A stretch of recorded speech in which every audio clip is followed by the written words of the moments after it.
पेड़ के नीचे मालती खड़ी है और इंतजार कर रही है अपने प्रेमी आदित्य का। हर रोज देर से आता है, ये बहुत गुस्सा दिलाता है।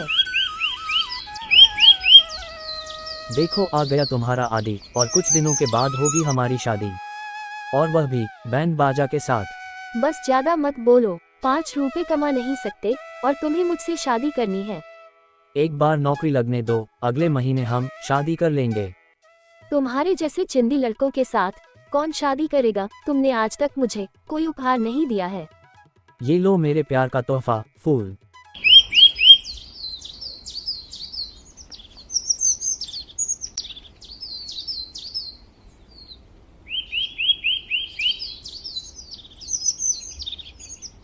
ढोलकपुर नामक गांव में मोहन नाम का एक बुजुर्ग व्यक्ति अपनी इकलौती बेटी के साथ रहता था। उसकी आर्थिक हालत बहुत खराब थी। वो बहुत गरीबी में अपना जीवन यापन कर रहे थे। एक दिन उसके घर गांव का जमींदार धनीराम सेठ आता है और कहता है, मुझे उधार दिए हुए सालों बीत गए हैं, पर तूने आज तक एक पाई भी वापस नहीं लौटाई है। आज मुझे मेरे पैसे चाहिए, नहीं तो मैं तुम सबको धक्के मारकर इस घर से बाहर निकाल दूंगा। बस 2 दिन की मोहलत और दे दीजिए सेठ जी। कल मेरा बेटा शहर से लौटने वाला है। जैसे ही वो वापस आएगा, मैं सबसे पहले उसको आपके पास भेजूंगा और वह आपके सारे पैसे चुका देगा। आपने इतने सालों तक सब्र रखा है, तो क्या आप सिर्फ 2 दिन और नहीं रुक सकते? मैं आपसे हाथ जोड़कर विनती करता हूँ, मेरी मजबूरी को समझिए। अच्छा ठीक है, मैं तुम्हें 2 दिन की और मोहलत देता हूँ। अगर 2 दिनों में मेरे पैसे मुझे नहीं मिले, तो तुम्हारा सारा सामान बाहर फेंक कर तुम्हें भी इस गांव से बाहर फिकवा दूंगा। ऐसा बोलकर जमींदार वहां से चला जाता है। तब मीरा अपने पिताजी से कहती है, पिताजी, भैया 2 दिन में आ जाएंगे ना? अगर इस बार भैया नहीं आए तो जमींदार हमें गांव से निकलवा देगा। इस बार वह हमारी एक भी नहीं सुनेगा। आज देखा नहीं आपने, वह कितना गुस्से में था। वह तो आज ही हमें निकाल देता। तुम फिक्र मत करो बेटी, रमेश ने कहा है वह जरूर आएगा और उसने पैसों का इंतजाम भी कर लिया है। उसके आते ही जमींदार के सारे पैसे लौटा दूंगा, फिर फिक्र करने की कोई बात नहीं। 2 दिन ऐसे ही बीत जाते हैं, लेकिन रमेश नहीं आता है। दोनों बाप बेटी रमेश का इंतजार कर रहे थे। फिर एक आदमी मोहन के घर आकर बोलता है, अरे मोहन, गजब हो गया। जिस कारखाने में तुम्हारा बेटा काम करता था, उस कारखाने में बहुत भीषण आग लग गई है, और उस कारखाने में काम करने वाले जितने भी लोग थे, सारे के सारे बहुत बुरी तरह से जल गए हैं। और खबर मिली है कि उसमें से कोई भी नहीं बचा, और इस कारखाने में तुम्हारा बेटा भी काम करता था। ये सुनकर मोहन के ऊपर दुखों का पहाड़ टूट पड़ता है और वह फूट फूट कर रोने लगता है। हे भगवान, यह क्या कर दिया आपने? अब क्या होगा मेरा और मेरी बेटी का? हम कैसे जिएंगे? ऐसे ही 2 दिन बीत जाते हैं। उनके गांव में एक आदमी सूटकेस लेकर आता है। उसी समय जमींदार भी वहां से गुजर रहा था। अरे भाई साहब, जरा सुनिए, यहाँ मोहन जी का घर कहाँ है? क्या आप मुझे बता सकते हैं? तुम कौन हो और कहां से आए हो? इस गांव के तो नहीं दिखते। आप तो जानते ही होंगे कि मोहन जी के बेटे की कारखाने में आग लगने की वजह से मृत्यु हो गई थी। उसने इतने सालों तक बहुत मेहनत करके बहुत सारे पैसे जमा कर लिए थे। वह सब लेकर घर आने ही वाला था, लेकिन उससे पहले ये दुर्घटना हो गई, जिस वजह से अब कारखाने के मालिक ने उनके परिवार वालों के लिए पैसे भेजे हैं। मैं उसके वही पैसे उसके पिता मोहन जी को देने आया हूँ। ये सुनकर जमींदार के मन में लालच जाग जाता है और वह सोचता है, क्यों ना मैं इसे बोल दूं कि मैं ही मोहन हूँ और इससे सारे पैसे ले लूं। वैसे भी मोहन ने मुझसे कर्जा लिया है, वह खुद तो मुझे चुकाने से रहा। मैं इसी से ही पैसे ले लेता हूँ, जिससे मुझे कर्ज का पैसा भी मिल जाएगा और मेरा काम भी बन जाएगा। पर इसके लिए मुझे इसे यहीं से भगा देना होगा। अरे भाई, तुम एकदम सही आदमी से मिले हो। मैं ही मोहन हूँ और जिसकी बात तुम कर रहे हो वह मेरा ही बेटा था। अच्छा हुआ भाई साहब, आप मुझे यहीं पर मिल गए, वरना मुझे पूरे गांव में कहां कहां भटकना पड़ता। ये लीजिए आपकी अमानत, अब मैं चलता हूँ। ये कहकर वह आदमी वहां से चला जाता है और जमींदार वह सूटकेस लेकर अपने घर आ जाता है। जैसे ही वह सूटकेस खोलकर देखता है, उसमें ढेर सारे पैसे होते हैं। जमींदार ये देखकर बहुत खुश हो जाता है। मुझे तो कुछ समझ में नहीं आ रहा बेटी, अब हमारा गुजारा कैसे होगा। हम तो पूरी तरह से रमेश के भरोसे पर थे, लेकिन पता नहीं ईश्वर ये कैसी परीक्षा ले रहा है। रमेश ही तो हमारा सहारा था, भगवान ने उसे भी हमसे छीन लिया।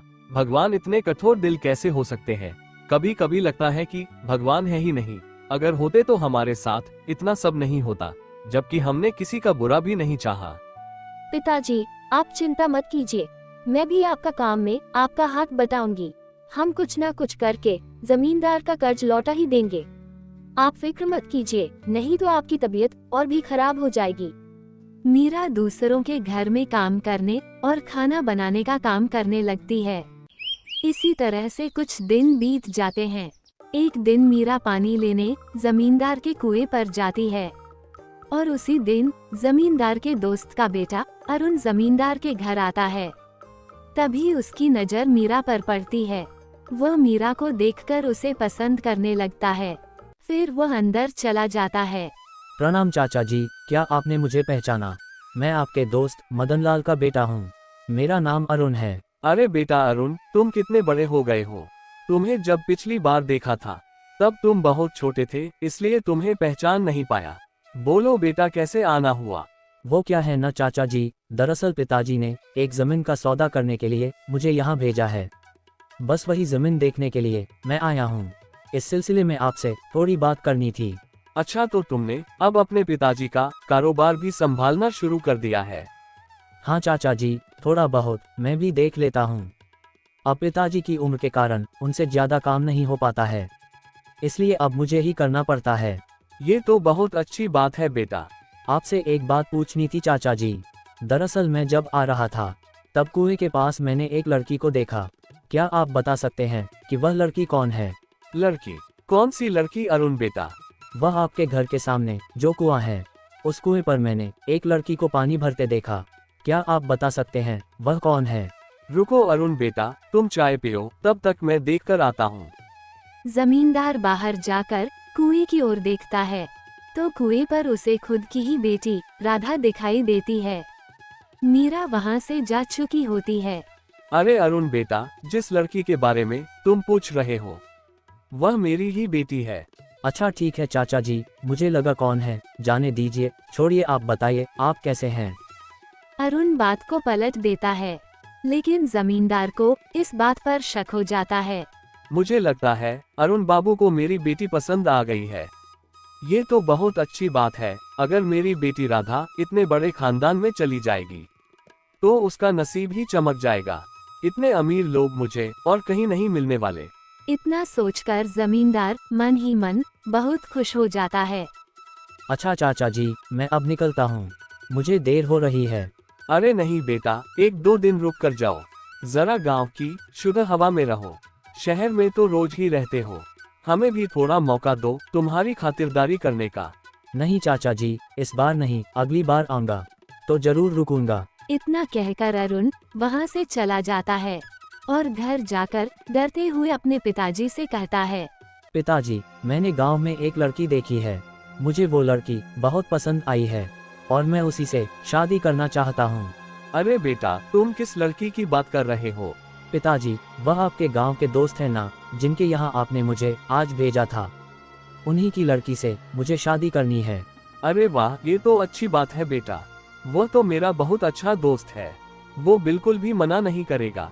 मैं कल ही उसके पास जाकर शादी की बात करता हूँ, वो भी ये सुनकर बहुत खुश होगा। दूसरे दिन अरुण के पिता और अरुण जमींदार के यहाँ जाते हैं। अरे मेरे दोस्त मदनलाल, बहुत दिनों बाद आज मिल रहा है। तू तो बहुत बड़ा आदमी हो गया है यार। याद है हम दोनों ने साथ में ही कारोबार शुरू किया था।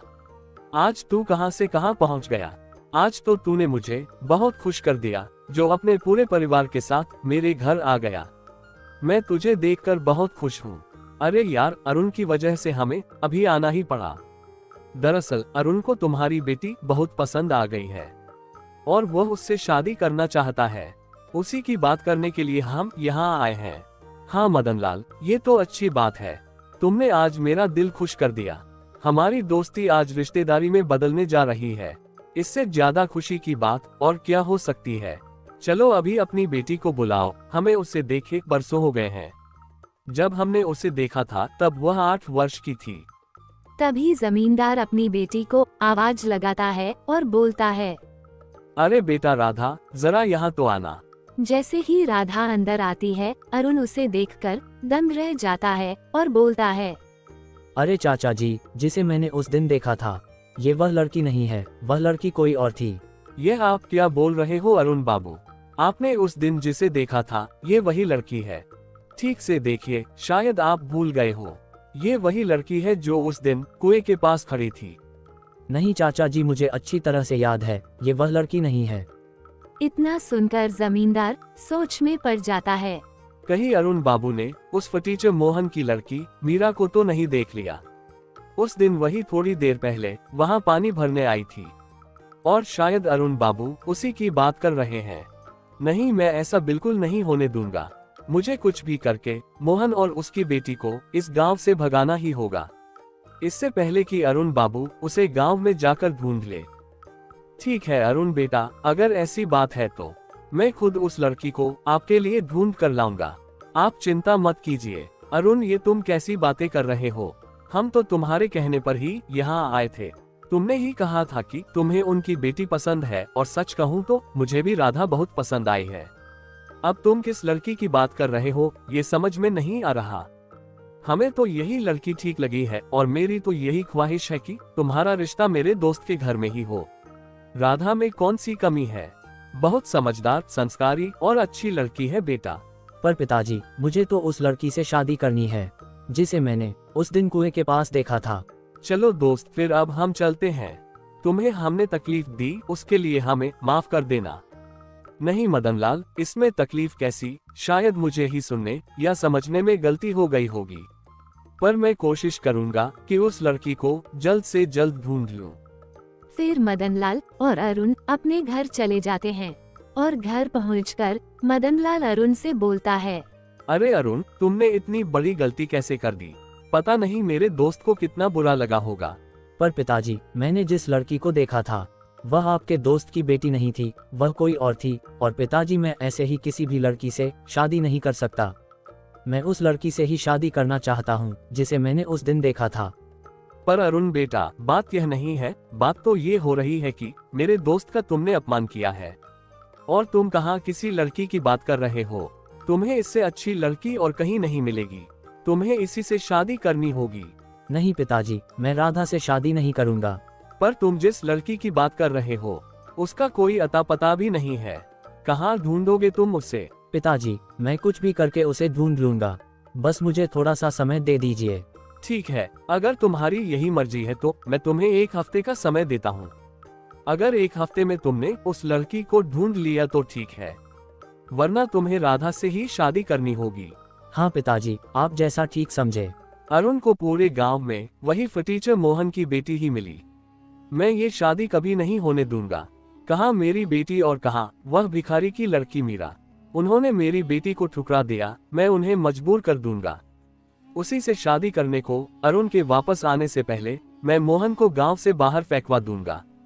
अरे हाँ, उसके बेटे के जो पैसे शहर से आए थे वह तो मेरे पास है। अब मैं उस कर्ज के पैसे वापस मांगूंगा।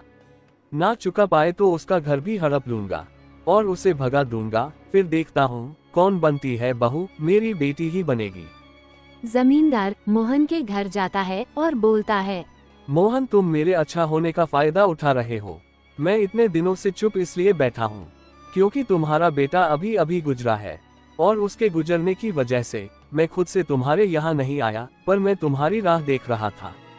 पर तुम तो मेरी अच्छाई का फायदा उठा रहे हो।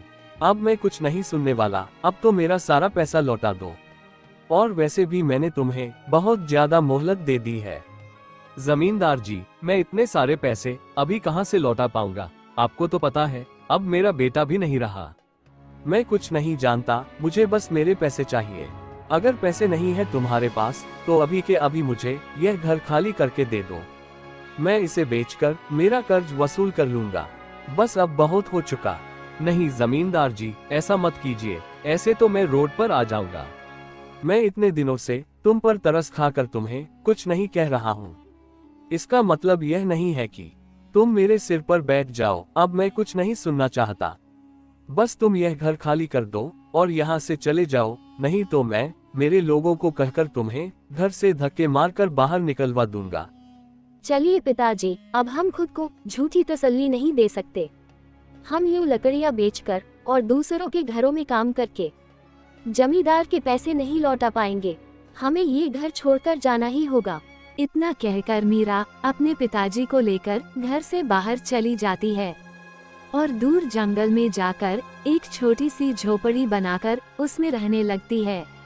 और इसी के चलते मीरा के पिता की तबीयत खराब हो जाती है और इसी वजह से अपने पिताजी का लकड़ी बेचने का काम मीरा संभाल लेती है और किसी भी तरह से घर चलाने लगती है। मैं तो कितना खुशकिस्मत हूँ जो मुझे तेरे जैसी बेटी मिली, और मेरी वजह से तुझे कितनी मुश्किलों का सामना करना पड़ रहा है। पिताजी, आप ऐसा मत बोलिए। आपकी सेवा करने के लिए मुझे कोई मुश्किलों का सामना नहीं करना पड़ रहा है। आपकी सेवा करना मेरा धर्म है। आपकी सेवा करने में कैसी मुश्किल पिताजी? मैंने खाना बनाकर रख दिया है, आप खाना खा लेना। मैं लकड़ी तोड़ने जा रही हूँ, जल्दी लौट आऊंगी। इतना कहकर मीरा जंगल में लकड़ी काटने चली जाती है। देखते ही देखते सुबह से शाम हो जाती है, पर मीरा जंगल से नहीं लौटी। इसी वजह से मोहन बहुत परेशान हो जाता है। मीरा को अभी तक आ जाना चाहिए था, पर वह अभी तक नहीं आई। कहीं वह किसी मुसीबत में तो नहीं फंस गई। मुझे अपनी बच्ची को जाकर ढूंढना चाहिए। मैं घर पर ऐसे हाथ पे हाथ रखकर नहीं बैठ सकता। इतना कहकर मोहन मीरा को ढूंढने के लिए जंगल की ओर निकल पड़ता है, लेकिन रास्ते में मोहन की तबीयत बहुत खराब हो जाती है और वह चक्कर खाकर नीचे गिर जाता है। और यहाँ मीरा घर पहुँच जाती है। तभी अरुण मीरा को ढूंढते ढूंढते वहाँ पहुँचता है। वह देखता है कि एक बूढ़ा आदमी जमीन पर बेसुध पड़ा है। वह मोहन के पास जाता है और बोलता है, बाबा आप ठीक तो हो ना? इतना कहकर वह मोहन को उठाता है और किसी तरह उठाकर एक पेड़ के नीचे बैठा देता है और बोलता है, अरे बाबा, आप इस जंगल में क्या कर रहे हो? आपकी तबीयत भी बहुत खराब लग रही है। अरे बेटा, क्या बताऊं, मैं अपनी बेटी मीरा को ढूंढने के लिए जंगल में आया था। वो लकड़ियां तोड़ने गई थी, पर अब तक घर नहीं लौटी। पता नहीं कैसे मुझे चक्कर आ गया।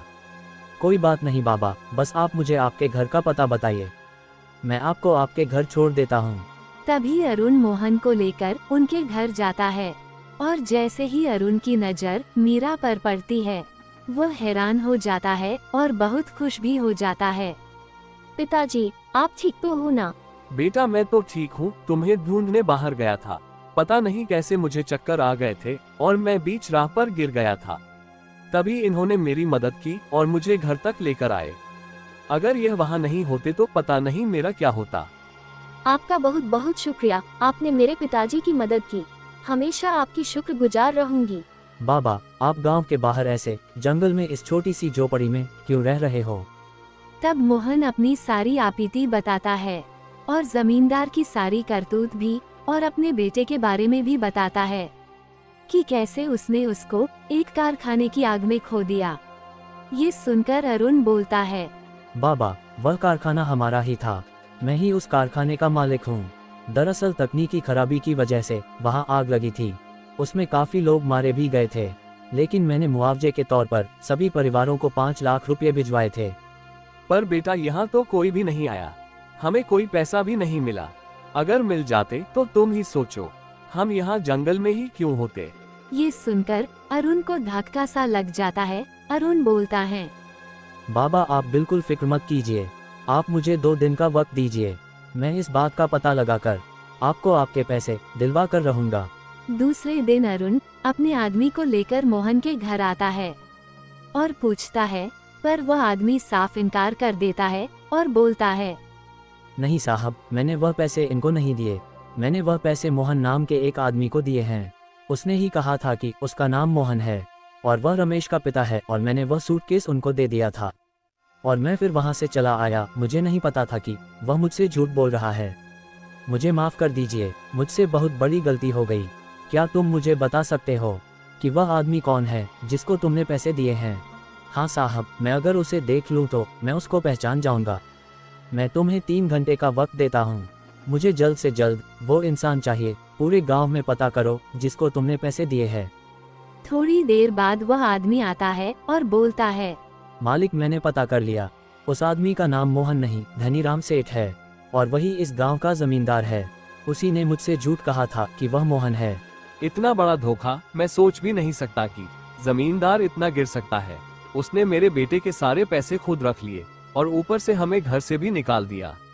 बाबा आप फिक्र मत करिए, मैं सब ठीक कर दूंगा। अरुण मन ही मन सोचता है। अच्छा तो ये बात है, अब मुझे पूरी बात समझ में आ गई।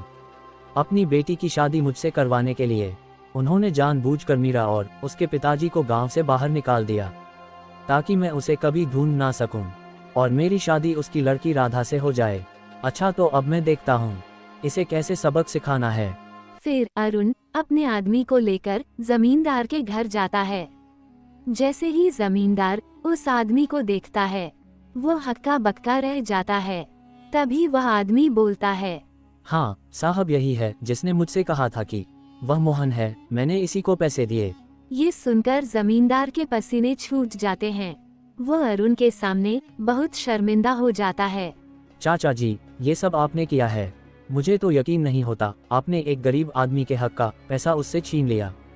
आपको पता है रमेश के पिताजी को कितनी तकलीफ झेलनी पड़ रही है और इतना ही नहीं आपने उनके पैसे लेकर भी उन्हें इस गांव से बाहर निकाल दिया। आपने तो इससे सारे पैसे ले लिए थे, फिर आपने ऐसा क्यों किया, जवाब दीजिए। अरुण बेटा मुझे माफ कर दो, मुझसे गलती हो गई। मैं पैसों के लालच में आ गया था और अपनी बेटी के मोह में अंधा हो गया था, इसलिए मैंने ऐसा किया। जब तुमने लड़की के बारे में बताया तभी मैं पहचान गया था कि वह लड़की कोई और नहीं मीरा ही थी, इसलिए मैंने ये चाल चली और मीरा और उसके पिताजी को इस गांव से निकलवा दिया ताकि तुम्हें वह लड़की नहीं मिले और मजबूरन तुम्हें मेरी बेटी से शादी करनी पड़े। मुझे माफ कर दो बेटा, मैं बहक गया था। तभी मदनलाल भी वहाँ पर आ जाता है। उसे भी यह सारी घटना पता चल जाती है और वह भी जमींदार को बहुत खरी खोटी सुनाते हैं। और फिर अरुण और उसके पिताजी मीरा के घर जाते हैं और सारे पैसे उसके पिताजी को देते हैं और उसके पिताजी से मीरा का हाथ भी मांगते हैं। अरुण को उसका प्यार मिल जाता है और वह खुशी खुशी रहने लगते हैं।